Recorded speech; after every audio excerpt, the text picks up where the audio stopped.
ನಮಸ್ಕಾರ. ನನ್ನ ಹೆಸರು ನವೀನ್ ಕುಮಾರ್, ಸಹಾಯಕ ಪ್ರಾಧ್ಯಾಪಕರು, ಸರ್ಕಾರಿ ಮಹಿಳಾ ಕಾಲೇಜು ಚಿಂತಾಮಣಿ. ಇವತ್ತು ಉದ್ಯಮಶೀಲತೆ ಮತ್ತು ನವಪ್ರವರ್ತನೆ, ಎಂಟರ್ಪ್ರಿನರ್ಶಿಪ್ ಆ್ಯಂಡ್ ಇನೋವೇಷನ್ನ ಟಾಪಿಕ್ನಲ್ಲಿ ಬೆನಿಫಿಟ್ಸ್ ಆಫ್ ಎಂಟರ್ಪ್ರಿನರ್ಶಿಪ್ ಅನ್ನೋ ಒಂದು ಟಾಪಿಕನ್ನು ನಾವು ಚರ್ಚೆ ಮಾಡೋಣ. Entrepreneurship is the act of creating a business or businesses while building and scaling it's to generate a profit. In economics, entrepreneurship combined with land, labor, natural resources and capital can produce profit. Entrepreneurial spirit is characterized by innovation and risk taking and is an essential part of a nation's ability to succeed in an ever changing and increasingly competitive global marketplace. Entrepreneurship is a process, a journey, not the destination, a means, not an end. All the successful entrepreneurs like Bill Gates, Microsoft, Warren Buffett, Hathaway, Gordon Murray, Intel, Steve Jobs, Apple Computers, Rockwell, G.D. Birla, Jamshedji Tata, and others all went through this process. However, as a basic entrepreneurship definition, it is a bit limiting. The more modern entrepreneurship definition is also about transforming the world by solving big problems like initiating social change, creating an innovative product or presenting a new life-changing solution. So ಇಲ್ಲಿ ಗಮನಿಸಬೇಕಿರ್ತಕ್ಕ ನಾವು ಈ ಒಂದು ಉದ್ಯಮಶೀಲತೆಯ ಒಂದು ಅನುಕೂಲಗಳೇನು ಅನ್ನೋದು ಅಥವಾ ಪ್ರಯೋಜನಗಳೇನು ತಿಳ್ಕೊಳ್ಳೋದು ಮುಂಚೆ ಒಂದು ಉದ್ಯಮಶೀಲತೆ ಅಂತಕ್ಕಂಥ ಏನು ಹೇಳುತ್ತೆ ಅನ್ನೋದು ತುಂಬ ಮುಖ್ಯ.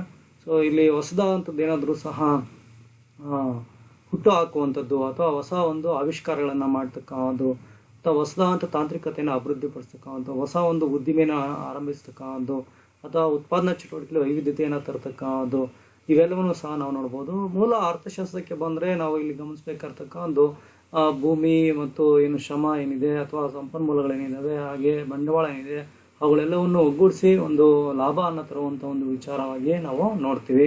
ಹಾಗೆ ಇಲ್ಲಿ ಇನ್ನೂ ಒಂದು ಗಮನಿಸಬೇಕಾಗಿರ್ತಕ್ಕಂಥದ್ದು ಉದ್ಯಮಶೀಲ ಚಟುವಟಿಕೆಗಳು ಅಂತಕ್ಕಂಥದ್ದು ಆವಿಷ್ಕಾರಕ್ಕೆ ಇರ್ತಕ್ಕಂಥ ಒಂದು ಉತ್ತೇಜಕಗಳು ಅಂತ ಹೇಳ್ಬೋದು, ಅಥವಾ ಹೊಸದಾದನ್ನು ಏನಾದರೂ ಉತ್ಪಾದನೆ ಮಾಡುವಲ್ಲಿ ನಾವು ತೆಗೆದುಕೊಳ್ಳಬಹುದಾ ಅಂತ ಒಂದು ರಿಸ್ಕ್ ಅಂತ ಏನು ಹೇಳ್ತಿರ್ತೀವಿ ಅದನ್ನು ಹೇಳಾಗುತ್ತೆ. ರಿಸ್ಕ್ ಬೇರಿಂಗ್ ಅಂತ ಕರಿತೀವಿ, ರಿಸ್ಕ್ ಟೇಕಿಂಗ್ ಅಂತ ಹೇಳ್ತಕ್ಕಂಥ ಅಂಶವನ್ನು ನೋಡ್ಬೋದು.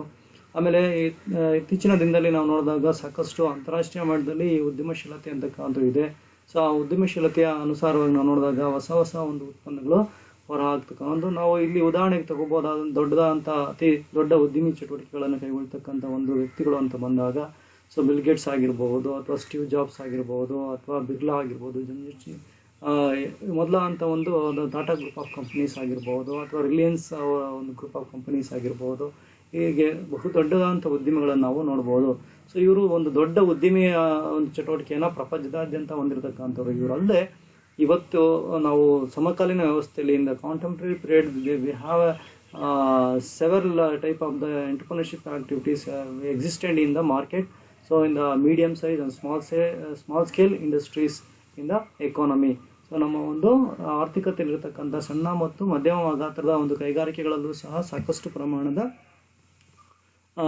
ಉದ್ಯಮಶೀಲರನ್ನು ನಾವು ನೋಡಲಿಕ್ಕೆ ಅವಕಾಶ ಇದೆ. ಹಾಗೆ ಮುಂದಕ್ಕೆ ಇದರ ಒಂದು ಉಪಯೋಗಗಳು ಅಂತ ಬಂದಾಗ first one is creating a career. So aligning your personal values with career values is an intensely gratifying experience. Someone who believes in respecting the environment, for instance, would probably find a career in a renewable energy incredibly fulfilling. You don't have to find that perfect job. Creating it, entrepreneurship allows you to fashion a life career that directly align with your core values, like helping others, saving the environment, or putting family first. So it's also one of the main thing. ಇಲ್ಲಿ ಏನಾಗುತ್ತೆ ಅಂದರೆ ಸಾಮಾನ್ಯವಾಗಿ ನೋಡಿದಾಗ ನಿಮ್ಮೆಲ್ಲರಿಗೂ ಸಹ ಈ ಉದ್ಯಮಶೀಲತೆ ಅಂತಕ್ಕಂಥ ಒಂದು ಹೊಸ ಒಂದು ಉದ್ಯೋಗ ಅವಕಾಶಗಳ ನಿರ್ಮಾಣ ಮಾಡ್ತಕ್ಕಂಥ ಯಾರೇ ಆಗಿರ್ಬೋದು ತಮ್ಮ ಒಂದು ಉದ್ಯಮಶೀಲ ಚಟುವಟಿಕೆನ ಕೈಗೊಳ್ತೀವಿ ಅಂದರೆ ಅವರ ಮಟ್ಟಿಗೆ ವಿವಿಧ ರೀತಿಯಂಥ ಒಂದು ಉದ್ಯೋಗ ಅವಕಾಶಗಳನ್ನು ನಿರ್ಮಾಣ ಮಾಡಿಕೊಡುತ್ತೆ ಅಂತ ಹೇಳಲಿಕ್ಕೆ ಸಾಧ್ಯ ಇದೆ. ಹಾಗಾಗಿ ಇದೊಂದು ಪ್ರಮುಖವಾದಂಥ ಒಂದು ಪ್ರಯೋಜನ ಅಂತ ಹೇಳ್ಬೋದು. ಪ್ರತಿಯೊಬ್ಬರು ಉದ್ಯಮಶೀಲವನ್ನು ಚಟುವಟಿಕೆನ ಕೈಗೊಳ್ಬಹುದು, ಯಾರು ಬೇಕಾದರೂ ಕೈಗೊಳ್ಬಹುದು. ಸೊ ಅವರವರ ಒಂದು ಹಣಕಾಸಿನ ಒಂದು ಮಟ್ಟದಲ್ಲಿ ಅಥವಾ ಅವರು ಹೊಂದಿರತಕ್ಕಂಥ ಸಂಪನ್ಮೂಲಗಳ ಅನುಸಾರವಾಗಿ ಅಥವಾ ಅವರು ಹೊಂದಿರತಕ್ಕಂಥ ಒಂದು ಪರಿಸರದ ಆಧಾರದ ಮೇಲೆ ತಮ್ಮದೇ ಆದಂಥ ಉದ್ಯೋಗವನ್ನು ನಿರ್ಮಾಣ ಮಾಡ್ಕೊಳ್ಳೋಕ್ಕೆ ಸಾಧ್ಯ ಇದೆ. ನಂತರ ನೆಕ್ಸ್ಟ್ ಒನ್ ಬಂದಾಗ constant growth and development. Starting a company forces you to constantly improve your skill set from marketing to closing deals to creating Excel reports. There is always more to learn and supply to your business, which can prevent complacency and encourage constant professional growth.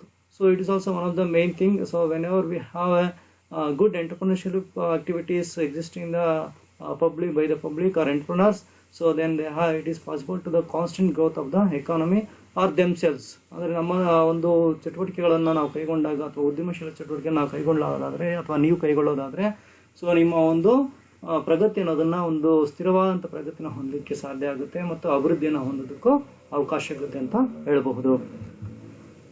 Next one unexpected and thrilling experiences. It is also one of the main thing. So whenever we have go to the entrepreneurship activities, automatically they have expected in the thrilling experience into the entrepreneurship activities. So if you are considering become an entrepreneur, you probably appreciate the value of the unexpected. Not knowing exactly how the day is going to play out when you wake up is exciting, especially when compared to the predictable and monotonous schedule of a traditional office job. Another related benefit, responding to unexpected situation teaches you to live in the moment and be more present. So it is also one of the main thing. So ಇಲ್ಲಿ ನಮಗೆ ತುಂಬ ಅನುಕೂಲವಾದಂಥ ಒಂದು ಅಂಶ ಅಂದರೆ ಯಾವಾಗಲೂ ಸಹ ಅನಿರೀಕ್ಷಿತವಾದಂಥ ಒಂದು ಅನುಭವಗಳನ್ನು ನೀಡುವಂಥ ಒಂದು ಸಾಧ್ಯತೆಗಳು ಹೆಚ್ಚಾಗಿರುತ್ತೆ ಈ ಒಂದು ಉದ್ಯಮಶೀಲ ಚಟುವಟಿಕೆಯಲ್ಲಿ. ಏಕೆಂದರೆ ಉದ್ಯಮಶೀಲ ಚಟುವಟಿಕೆಯನ್ನು ಯಾವಾಗ ಏನಾಗುತ್ತೆ ಅನ್ನೋದನ್ನು ಹೇಳಕ್ಕೆ ಬರೋದಿಲ್ಲ. ಸೊ ಹಾಗೆ ಇಲ್ಲಿ ನಾವು ಒಂದು ರೊಟೀನ್ ಲೈಫ್ ಸ್ಟೈಲ್ ಏನಿದೆ ಅಥವಾ ಒಂದು ಯಾವುದೋ ಒಂದು ಕಡೆ ಕೆಲಸ ಮಾಡುವಂಥದ್ದು ಅಥವಾ ಯಾವುದೋ ಒಂದು ಕಂಪ್ನಿಯಲ್ಲಿ ಕೆಲಸ ಮಾಡೋದು, ಅದಕ್ಕಿಂತ ಒಂದು ಸ್ವಂತ ಉದ್ದಿಮೆ ಅಂತ ಬಂದಾಗ ಉದ್ದಿಮೆ ಚಟುವಟಿಕೆಗಳನ್ನು ಕೈಗೊಂಡಾಗ ಅವರದೇ ಅಂಥ ಅನುಭವವನ್ನು ಅನಿರೀಕ್ಷಿತವಾಗಿ ಪಡೆಯಲಿಕ್ಕೆ ಸಾಧ್ಯ ಆಗುತ್ತೆ. ಆಮೇಲೆ ಅವುಗಳನ್ನು ಆ ಒಂದು ಅನಿರೀಕ್ಷಿತವಾಗಿ ಎದುರಾಗಬಹುದಾದಂಥ ಒಂದು ಸನ್ನಿವೇಶಗಳನ್ನು ಹೇಗೆ ಎದುರಿಸುವುದು ಅಥವಾ ಅದನ್ನು ಒಂದು ಸವಾಲನ್ನು ಪರಿಹರಿಸ್ಕೊಳ್ತಕ್ಕಂಥದ್ದು ಹೇಗೆ ಅನ್ನೋದನ್ನು ತಿಳಿಯೋದಕ್ಕೂ ಸಹ ಅವಕಾಶ ಆಗುತ್ತದೆ. ನಂತರ advantages of choice. Entrepreneurs can choose which clients to work with, employees to hire, and partnership to pursue. If having control over business relationship appeals to you, the entrepreneur life may be the perfect fit. So it is also one of the main things. We have to make a choice in our entrepreneurship activities. So if we have go to the any person in the any one of the companies as an employee, so there is no choice. But in you are go to as a one of the entrepreneurship activities, so you have a choice to the produce the goods and services or provide the services to the public, whatever it may be. So ನಿಮ್ಗೆ ಇಲ್ಲಿ ಗಮನಿಸಬೇಕಾಗಿರ್ತಕ್ಕೂ ನಮಗೆ ಆಯ್ಕೆಯ ಸ್ವಾತಂತ್ರ್ಯ ಸಿಗಲಿಕ್ಕೆ ಅವಕಾಶ ಇರುತ್ತೆ ನಮ್ಮದೇ ಆದಂಥ ಉದ್ಯಮಶೀಲ ಚಟುವಟಿಕೆಗಳನ್ನು ಕೈಗೊಳ್ಳುವುದರಿಂದ. ಸೊ ಇದು ಒಂದು ತುಂಬ ಮುಖ್ಯವಾದಂಥ ಒಂದು ಅನುಕೂಲದ ಸಂಗತಿ ಅಂತ ಹೇಳ್ಬೋದು. ನಮಗೆ ಅನುಕೂಲಗಳು ಯಾವಾಗ ಏನು ನಮ್ಮದೇ ಆದಂಥ ಆಯ್ಕೆ ಇರುತ್ತೋ, ನಾವು ಹೆಚ್ಚು ಉತ್ಪಾದನೆ ಮಾಡೋದಾಗಿರ್ಬೋದು ಅಥವಾ ನಮಗೆ ಬೇಕಾದಂಥ ಉತ್ಪನ್ನವನ್ನು ಉತ್ಪಾದನೆ ಮಾಡೋದು ಅಥವಾ ನಮ್ಮದೇ ಆದಂಥ ವೈವಿಧ್ಯತೆಯ ತಂತ್ರಜ್ಞಾನದ ಮೂಲಕ ಉತ್ಪಾದನೆ ಮಾಡೋದು ಮೊದಲಾದವು ಸಾಧ್ಯವಾಗುತ್ತದೆ. Greater self confidence. It is also one of the main benefits of the entrepreneurship activities. Nothing boosts your confidence more than battling self-doubt and coming out on top. Many entrepreneurs become more confident in their self-sufficiency as time goes on and they see what they are truly capable of. So it is also one of the main benefits of the entrepreneurship activities. So ಇಲ್ಲಿ ನಾವು ಗಮನಿಸಬೇಕಾಗಿರ್ತಕ್ಕಂಥದ್ದು ನಮ್ಮ ಒಂದು ಸ್ವಂತ ಒಂದು confidence ಅಂತ ಏನು ಕರಿತೀವಿ, ಒಂದು ನಂಬಿಕೆ ಅಂತಕ್ಕಂಥದ್ದಿದೆ ಅಥವಾ ಒಂದು ನಮ್ಮ ಒಂದು ವಿಶ್ವಾಸಾರ್ಹತೆ ಅನ್ನೋದೇನಾಗುತ್ತೆ ಹೆಚ್ಚಾಗಲಿಕ್ಕೆ ಸಾಧ್ಯ ಆಗುತ್ತೆ. ನಮ್ಮದೇ ಅಂತ ಒಂದು ನಮ್ಮ ಮೇಲೆ ನಂಬಿಕೆ ಅನ್ನೋದು ಹೆಚ್ಚಾಗಲಿಕ್ಕೆ ಅವಕಾಶ ಆಗುತ್ತೆ ಪ್ರತಿಯೊಂದು ಉತ್ಪಾದನಾ ಚಟುವಟಿಕೆಯಲ್ಲಿ. ಸೊ ಆದರೆ ನೀವು ಬೇರೊಂದು ಯಾವುದೋ ಒಂದು ಕಂಪನಿಯಲ್ಲಿ ಕೆಲಸ ಮಾಡ್ತೀರಿ ಅಂದರೆ ಅಲ್ಲಿ ಸಾಮಾನ್ಯವಾಗಿ ಏನಾಗುತ್ತೆ, ಬೇರೆಯವ್ರು ಕೆಲಸ ಮಾಡ್ತಿರ್ತಾರೆ, ಅದೇ ಥರ ನಾವು ಕೆಲಸ ಮಾಡ್ತೀವಿ ಬಿಟ್ಟರೆ ಒಂದು ನಮ್ಮದೇ ಆದಂಥ ಒಂದು ನಂಬಿಕೆ ಅಥವಾ ನಮಗೆ ಇರ್ತಕ್ಕಂಥ ಒಂದು ಏನು ಸ್ಟ್ರೆಂತ್ ಅಂತಕ್ಕಂಥ ನಿರ್ಮಾಣ ಆಗ್ಲಿಕ್ಕೆ ಸಾಧ್ಯ ಇಲ್ಲ. ಇಲ್ಲಿ ಏನಾಗುತ್ತೆ, ಎಂಟರ್ಪ್ರಿನರ್ಶಿಪ್ ಆಕ್ಟಿವಿಟಿನಲ್ಲಿ ನಮ್ಮದೇ ಅಂತ ಒಂದು ಸ್ವನಂಬಿಕೆ ಅಥವಾ ಸ್ವವಿಶ್ವಾಸಾರ್ಹತೆ ಅಥವಾ ಆತ್ಮಾಭಿಮಾನ ಅಂತಕ್ಕ ಅದು ಹೆಚ್ಚಾಗಲಿಕ್ಕೆ ಅವಕಾಶ ಆಗುತ್ತೆ ಅಂತ ಹೇಳ್ಬೋದು. Then next one, leadership experience. It is also one of the main benefit by the entrepreneurship activities. Self-discipline, communication skills, passion, optimism, patience, and unrelenting work ethic. Building a company from the ground up owns these leadership traits, which means the entrepreneurship can transform you into an inspiring leader both professionally and personally. So it is also one of the main thing. Whatever the entrepreneurs you go, so they are having so many features of the leader or leadership activities. So ಅಂದರೆ ಇಲ್ಲಿ ನೀವು ಅನ್ಸೋದು ಯಾವುದೇ ಒಂದು ಉದ್ಯಮಿ ಆಗಿರ್ಬೋದು, ತನ್ನ ಉದ್ಯಮಶೀಲ ಚಟುವಟಿಕೆನ ಕೈಗೊಳ್ತಾ ಇದ್ದಾನೆ ಅಂದರೆ ಅವನಿಗೆ ಸಾಕಷ್ಟು ರೀತಿಯಂಥ ಒಂದು ನಾಯಕತ್ವ ಗುಣಗಳನ್ನು ಹೊಂದಿರ್ತಾನೆ. ಆ ಒಂದು ಹೊಂದಿರುವಂಥ ಗುಣಗಳ ಆಧಾರದ ಮೇಲೆ ತನ್ನ ಒಂದು ಉದ್ದಿಮೆನ ಮುಂದುವರಿಸ್ತಾ ಇರ್ತಾನೆ ಅಂತ ಹೇಳ್ಬೋದು. ಸೊ ಇದರಲ್ಲಿ ನಿಮಗೆ ಒಂದು ನಿಗದಿತವಾದಂಥ ಒಂದು ಶಿಸ್ತು ಪಾಲನೆ ಆಗಿರ್ಬೋದು, ಅಥವಾ ಒಂದು ಕಮ್ಯುನಿಕೇಷನ್ ಸ್ಕಿಲ್ಸ್ ಆಗಿರ್ಬೋದು, ಒಬ್ಬರನ್ನ ಒಂದು ಸಂಪರ್ಕಿಸಿದಾಗ ಅವರನ್ನು ಹೇಗೆ ವಿಶ್ವಾಸಾರ್ಹತೆಗೆ ತಗೊಳ್ತಕ್ಕಂಥಾಗಿರ್ಬೋದು, ಒಂದು ಪ್ಯಾಷನ್ ಅಂತಕ್ಕಂಥಾಗಿರ್ಬೋದು. So optimism is one of the important ಇಲ್ಲಿ ಅನ್ನೋದು ಹೇಳಬೇಕು. ಏನಂತಂದರೆ ಯಾವಾಗಲೂ ಸಹ ಆಶಾವಾದದಿಂದ ಹೊಂದಿರಬೇಕು. ಆಮೇಲೆ ಪೇಷನ್ಸ್, ನಮ್ಮ ಒಂದು ಸಾಕಷ್ಟು ಬದಲಾವಣೆ ಆಗ್ತಿರ್ತದೆ ಆರ್ಥಿಕತೆಯಲ್ಲಿ. ಸೊ ಉದ್ಯಮಶೀಲ ಚಟುವಟಿಕೆ ನಡೆಯುವಾಗ ಸೊ ಆ ಬದಲಾವಣೆ ಏನಿದೆಯೋ ಅದನ್ನು ಸ್ವೀಕಾರ ಮಾಡುವಂಥ ಒಂದು ಪೇಷನ್ಸ್ ಅನ್ನೋ ಸಂಯಮ ಅನ್ನೋದು ತುಂಬ ಮುಖ್ಯ. ಸೊ ಇವೆಲ್ಲವೂ ಸಹ ಒಬ್ಬ ಒಂದು ನಾಯಕನಿಗೆ ಇರಬೇಕಾದಂಥ ಲಕ್ಷಣಗಳು ಅಂಥವುಗಳ ಹೊಂದೋದಕ್ಕೆ ಸಾಧ್ಯ ಆಗುತ್ತೆ. ಅದು ವೃತ್ತಿಪರವಾಗಿರ್ಬೋದು ಅಥವಾ ವ್ಯಕ್ತಿಗತವಾಗಿರ್ಬೋದು ಹೊಂದಲಿಕ್ಕೆ ಸಾಧ್ಯ ಆಗುತ್ತೆ. ಯಾವುದರಿಂದ? ಉದ್ಯಮಶೀಲ ಚಟುವಟಿಕೆಯಿಂದ. ನಂತರ the growth of managerial abilities. It is also one of the main thing. So whenever every entrepreneurs they have a own managerial abilities they have. So otherwise if they don't have any managerial skills or abilities, so commonly they have growth. They have not growth the entrepreneurship activities in the economy. So ಇಲ್ಲಿ ನೀವು ಗಮನಿಸಬೇಕಾಗಿರ್ತಕ್ಕ ಒಂದು ನಿರ್ವಹಣಾ ಒಂದು ಚತುರತೆ ಅನ್ನೋದು ತುಂಬ ಮುಖ್ಯ, ಒಂದು ಸಾಮರ್ಥ್ಯ ಅನ್ನೋದು ತುಂಬ ಮುಖ್ಯ. ಏನಿಲ್ಲಿ ನಿರ್ವಹಣಾ ಸಾಮರ್ಥ್ಯ ಅಂತಕ್ಕಂಥದ್ದು, ಸೊ ಸರಿಯಾದ ಸಮಯದಲ್ಲಿ ಸರಿಯಾದ ನಿರ್ಣಯಗಳನ್ನು ಕೈಗೊಂಡು ತನ್ನ ಉದ್ದಿಮೆನ ಮುಂದುವರಿಸುವಂಥದ್ದು. ಸೊ ಇಲ್ಲಿ ನಾವು ಗಮನಿಸಬೇಕಾಗಿರ್ತಕ್ಕ one of the biggest and most significant benefit of the entrepreneurship is that helps in the identification and development of managerial talent. A successful entrepreneur has to learn a lot of skills to run his business. One such very important skill is the art of decision making. So an entrepreneur weighs his option, analyzes choice and chooses the best alternative. This is the crux of decision making. Along the way, an entrepreneur may even learn new managerial functions and techniques. This really helps in the overall development of managerial capabilities in an economy. So ಇಲ್ಲಿ ನಾವು ಗಮನಿಸಬೇಕಾಗಿರ್ತಕ್ಕಂಥ ಯಾವುದೇ ಒಂದು ಉದ್ದಿಮೆ ಆಗಿರ್ಬೋದು, ತನ್ನ ಉದ್ದಿಮೆ ಚಟುವಟಿಕೆಯಲ್ಲಿ ಅವಶ್ಯವಾಗಿರ್ತಕ್ಕಂಥ ವಿವಿಧ ರೀತಿಯಂಥ ಒಂದು ನಿರ್ವಹಣಾ ಒಂದು ಕೌಶಲ್ಯಗಳನ್ನು ಅಥವಾ ಸಾಮರ್ಥ್ಯವನ್ನು ಅವನು ಅಭಿವೃದ್ಧಿಪಡಿಸ್ಕೋಬೇಕು. ಒಂದು ವೇಳೆ ಆ ಒಂದು ನಿರ್ವಹಣಾ ಕೌಶಲ್ಯಗಳನ್ನು ಅಭಿವೃದ್ಧಿಪಡಿಸಿಕೊಳ್ಳದ ಹೊರತು ತನ್ನ ನಿರ್ಧಾರಗಳನ್ನು ಕೈಗೊಳ್ಳೋದಕ್ಕೆ ಸಾಧ್ಯ ಆಗೋದಿಲ್ಲ. ಅಂದರೆ ಬೇರೆ ಬೇರೆ ರೀತಿಯಂಥ ಆಯ್ಕೆಗಳಿರ್ತವೆ ಮತ್ತು ವಿವಿಧ ರೀತಿಯಂಥ ಒಂದು ಪರ್ಯಾಯ ವ್ಯವಸ್ಥೆಗಳಿರ್ತವೆ, ಮತ್ತು ನಿರ್ಧಾರಗಳನ್ನು ಕೈಗೊಳ್ಳಬೇಕಾಗುತ್ತೆ. ಸೊ ಸರಿಯಾದ ಒಂದು ವೇ ಯಾವುದು, ಒಂದು ತನ್ನ ಉದ್ದಿಮೆ ನಡೆಸಲಿಕ್ಕೆ ಅಥವಾ ತನ್ನ ಉದ್ದಿಮೆನ ಮುಂದುವರಿಸಲಿಕ್ಕೆ ಇರ್ತಕ್ಕಂಥ ವಿವಿಧ ರೀತಿಯಂಥ ಒಂದು ತಾಂತ್ರಿಕತೆ ಏನು, ಅಥವಾ ಒಂದು ನಿರ್ವಹಣಾ ಕಾರ್ಯಚಟುವಟಿಕೆಗಳು ಯಾವುವು ಮೊದಲಾದವುಗಳನ್ನು ತಿಳ್ಕೊಳ್ಳೋದು ಅತ್ಯವಶ್ಯಕವಾಗಿರುತ್ತೆ. ಸೊ ಇದು ಯಾವುದರಿಂದ ಸಾಧ್ಯ ಆಗುತ್ತೆ? ಉದ್ಯಮಶೀಲ ಚಟುವಟಿಕೆಯನ್ನು ಕೈಗೊಳ್ಳೋದ್ರಿಂದ ಒಬ್ಬ ಉದ್ಯಮಿಗೆ ಸಾಕಷ್ಟು ಅನುಕೂಲ ಆಗುತ್ತೆ. So the growth of managerial abilities. Creation of business and organisation. Creation business or organisation. So it is also one of the main benefit of entrepreneurship activities. Entrepreneurship is essentially a business owned entirely by one person or institution. So and the majority of these businesses are actually single-handedly run by the entrepreneurs themselves. So they assemble and coordinate their factors of production. They create their organization from the ground up. They even learn some managerial skills along the way. So entrepreneur is considered as a organizer. So in here, so one of the any entrepreneur, so they have done any business organization by the entrepreneurship activities. ಇಲ್ಲಿ ನೀವು ಗಮನಿಸಬೇಕಾಗಿರ್ತಕ್ಕಂಥ ಯಾವುದೇ ಸಂಘಟನಾ ಚಟುವಟಿಕೆ ಅಥವಾ ಆಹಾರ ಚಟುವಟಿಕೆಯನ್ನು ನಿರ್ವಹಣೆ ಮಾಡ್ತಾ ಇದ್ರೆ ಆ ಉದ್ಯಮಶೀಲಿಯು ತುಂಬ ಮುಖ್ಯವಾದಂಥದ್ದು. ಯಾಕಂದರೆ ಅವನು ಅಂಥ ಒಂದು ಸಂಘಟನಾ ಚಟುವಟಿಕೆಯನ್ನು ಹೊಂದಿಲ್ಲ ಅಂತಂದರೆ ಉದ್ದಿಮೆ ನಡೆಸಲಿಕ್ಕೆ ಸಾಧ್ಯ ಆಗೋದಿಲ್ಲ, ಉತ್ಪಾದನೆ ನಡೆಸಲಿಕ್ಕೆ ಸಾಧ್ಯ ಆಗೋದಿಲ್ಲ. ಅಂದರೆ ಉತ್ಪಾದನೆ ಅಥವಾ ಉದ್ದಿಮೆ ಮುಂದುವರಿಬೇಕು ಅಂತಂದರೆ ತುಂಬ ಮುಖ್ಯವಾಗಿ ಸಂಘಟನಾ ಚತುರತೆ ಅನ್ನೋದು ತುಂಬ ಮುಖ್ಯ. ಯಾವುದೇ ಉದ್ದಿಮೆ ಆಗಿರ್ಬೋದು ಅಥವಾ ಒಂದು ಉದ್ಯಮಶೀಲ ಚಟುವಟಿಕೆಯನ್ನು ಕೈಗೊಳ್ತಾ ಇದ್ದಾನಂದರೆ ಅಲ್ಲಿ ನಿರ್ವಹಣಾ ಕೌಶಲ್ಯವನ್ನು ಒಳಗೊಂಡಿರ್ತಕ್ಕಂಥ ವಿವಿಧ ರೀತಿಯಾದಂಥ ಒಂದು ಸಂಪನ್ಮೂಲಗಳೇನಿದ್ದಾವೆ ಅಥವಾ ನಾವು ಅರ್ಥಶಾಸ್ತ್ರದಲ್ಲಿ ಹೇಳೋ ಹಾಗೆ ಉತ್ಪಾದನೆಗಳೇನಿದ್ದಾವೆ ಅವುಗಳನ್ನು ಒಗ್ಗೂಡಿಸ್ಕೊಂಡು ತಾನು ಮುಂದುವರಿಲಿಕ್ಕೆ ಪ್ರಯತ್ನಿಸಬೇಕು. ಸೊ ಹಾಗಾಗಿ ಇದು ಒಂದು ಅನುಕೂಲತೆ, ಸಂಘಟನಾ ಒಂದು ಚಟುವಟಿಕೆ ಅಥವಾ ವ್ಯಾವಹಾರಿಕ ಚಟುವಟಿಕೆನ ವಿಸ್ತರಣೆ ಮಾಡ್ಕೊಳ್ಳೋದಕ್ಕೆ ಅನುಕೂಲ ಆಗುತ್ತೆ ಅಂತ ಹೇಳ್ಬೋದು. ನಂತರ promote better standard of living, promotes better standard of living.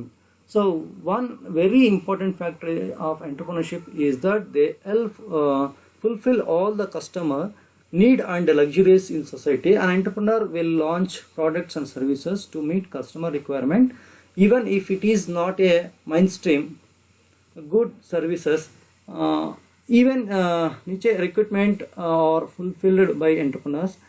So this results in a better standard of living for the members of the public.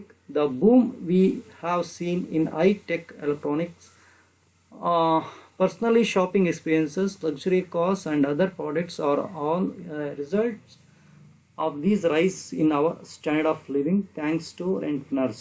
So it's also one of the main thing whenever the entrepreneurship activities exist in the market. So many entrepreneurs, they are produce the different types of the goods, and diversification also is there in the entrepreneurship activities. So then whenever they have produced the goods and services through the different types of the entrepreneurship activities, so the public will be the demand to the goods and services, or what are the quality of the good and durability of the good, so and what are the consumption will be needed.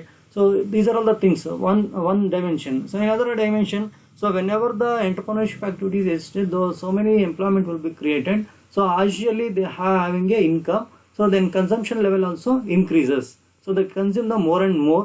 So what are the things are available in the market. So ನಾವು ಇಲ್ಲಿ ಗಮನಿಸಬೇಕಾಗಿರ್ತಕ್ಕಂಥ ಮನುಷ್ಯನ ಒಂದು ಜೀವನ ಮಟ್ಟನೂ ಸಹ ಏನಾಗುತ್ತೆ, ಹೆಚ್ಚಾಗುತ್ತೆ. ಹೇಗೆ ಅಂತ ಬಂದಾಗ, ಒಂದು ದೃಷ್ಟಿಕೋನದಲ್ಲಿ ಅವನು ಉದ್ಯಮಶೀಲ ಚಟುವಟಿಕೆನ ಆರಂಭ ಮಾಡೋದ್ರಿಂದ ಸಾಕಷ್ಟು ರೀತಿಯಂಥ ಆದಾಯಗಳು ಬರಲಿಕ್ಕೆ ಅವಕಾಶ ಆಗುತ್ತೆ. ಉದ್ಯೋಗ ನಿರ್ಮಾಣ ಆಗಿ ಆದಾಯ ಬಂದಾಗ ತನಗೆ ಬೇಕಾಗಿರ್ತಕ್ಕಂಥ ಸರಕು ಮಾರುಕಟ್ಟೆಯಲ್ಲಿದ್ದರೆ ಖರೀದಿ ಮಾಡ್ತಾನೆ. ಆ ಖರೀದಿ ಮಾಡೋದ್ರಿಂದ ಅವನ ಜೀವನ ನಿರ್ವಹಣೆ ಹೆಚ್ಚಾಗಲಿಕ್ಕೆ ಅವಕಾಶ ಆಗುತ್ತೆ ಒಂದು.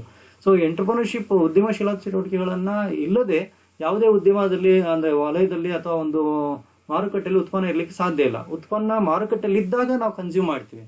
So whenever the entrepreneurship activities will be more and more in the economy, so goods and services also availability. So then they are all the public go to the purchase the goods and services whatever they have needed.